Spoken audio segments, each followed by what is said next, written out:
실시간 키워드 자주 보고 계신가요? 많은 분들이 찾는 키워드는 곧 돈이 됩니다. 기존 영상에서도 줄곧 말씀드렸지만 오프라인 가게도 사람들이 많이 찾아야만 물건을 살지 말지 이런 확률이 생기게 됩니다. 남들이 보지도 않는 글은 수익으로 연결될 수가 없죠. 또 남들이 아무리 많이 찾더라도 수익으로 연결되지 않을 만한 키워드는 우리에겐 영양가가 없습니다.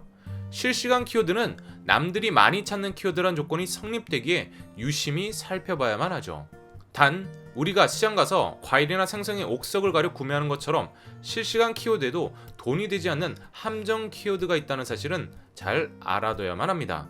자, 그럼 지금부터 남아있는 실시간 키워드를 함께 살펴보시죠. 자, 여기서 당신은 어떤 키워드를 선별해 포스팅할 생각이신가요? 저의 경우에는 이슈별 묶어보기를 가장 많이, 이벤트 할인은 가장 적게, 시사는 가장 높게, 엔터 스포츠는 가장 낮게 찾는 습관을 들이고 있습니다. 자, 그리고 10대, 20대보다는 주로 30대, 40대, 50대를 노리는 키워드를 겨냥하고 있죠. 자, 이 중에서도 저는 오늘 30대 키워드에 주목하기로 합니다. 자, 이 중에서 여러분들은 어떤 키워드로 포스팅할 생각이신가요? 저라면 바로 눈에 띄는 키워드가 두 가지가 보입니다. 첫 번째는 영아수당, 두 번째는 육아휴직입니다. 제가 두 키워드를 선택한 이유는 해당 키워드가 바로 돈과 연관이 있는 키워드이기 때문인데요. 예전 영상에 재난지원금이라는 키워드를 언급했고 이 키워드를 사용한 수많은 분들이 평소보다 몇 배에 달하는 수익을 올린 걸 제가 확인할 수 있었습니다. 이건 역시 이와 동일한 맥락입니다. 돈과 연관된 키워드를 찾고 해당 글을 포스팅한다면 당신에게도 꽤나 쏠쏠한 수익이 찾아올 수 있다라는 말이 됩니다. 영아수당, 육아휴직, 바로 그런 꿀 키워드인 셈이죠. 글을 적는 부분에 있어 너무 어려워할 필요도 없습니다. 각 기사에 나온 글들을 하나둘 띄워놓고 해당 글들을 쭉 한번 읽어보세요. 그리고 팩트에 기반한 내용과 더불어 자신의 글을 적어주면 됩니다. 글자 수를 몇 자를 적어야 한다느니, 가독성이 좋아야 한다느니 그따위 것들은 부가적인 이야기일 뿐입니다. 일단은 돈이 되는 키워드를 사용하는 것부터가 중요한 출발점이 되죠. 음식점 인테리어가 좋다고 사람들이 다 줄 서서 사 먹지는 않습니다. 다 허물어져 가는 것도 내가 먹고 싶은 음식, 이런 키워드가 있고 해당 키워드의 음식, 키워드의 맛이 진짜라면 지역과 상관없이 자신의 시간과 노력을 투자해서라도 찾아가곤 하죠. 기사의 내용을 복사 붙여넣기 하는 건 저작권 위반이니 이는 절대 해서는 안 되는 행위지만 적어도 팩트에 기반한 내용을 가져다 쓰는 건 괜찮습니다. 이 부분에 대한 팩트는 무엇일까요?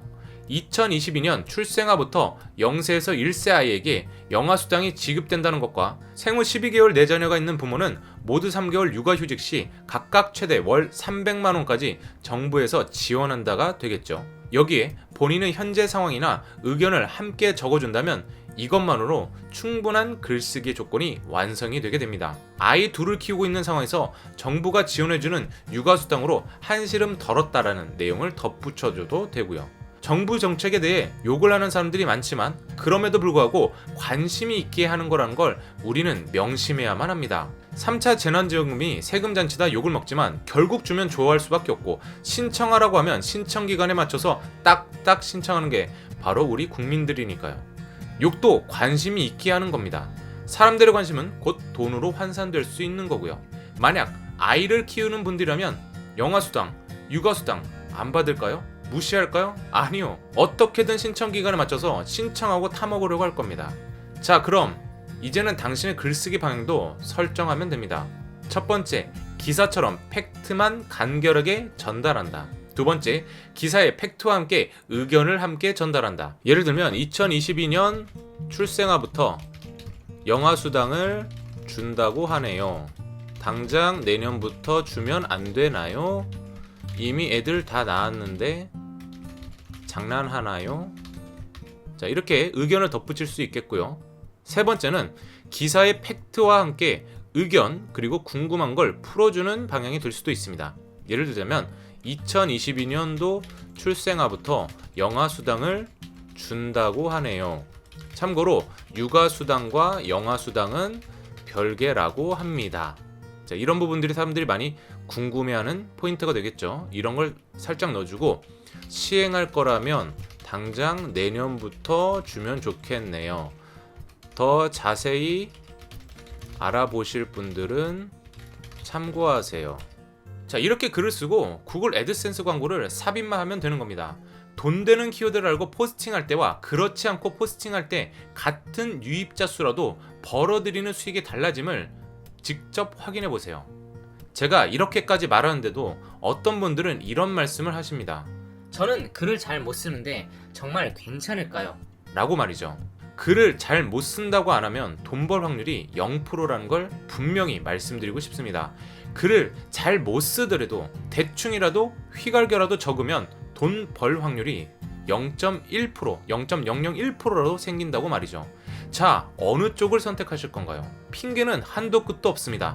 핑계 제발 좀 그만하고 바로 실천하세요. 제가 오늘 알려드린 키워드 발굴법은 역사가 끝나는 그날까지 계속 적용될 수밖에 없는 팁입니다. 잘 응용해서 적용하신다면 정말 많은 수익을 거두실 수 있으리라 생각합니다. 지금 바로 실천하세요.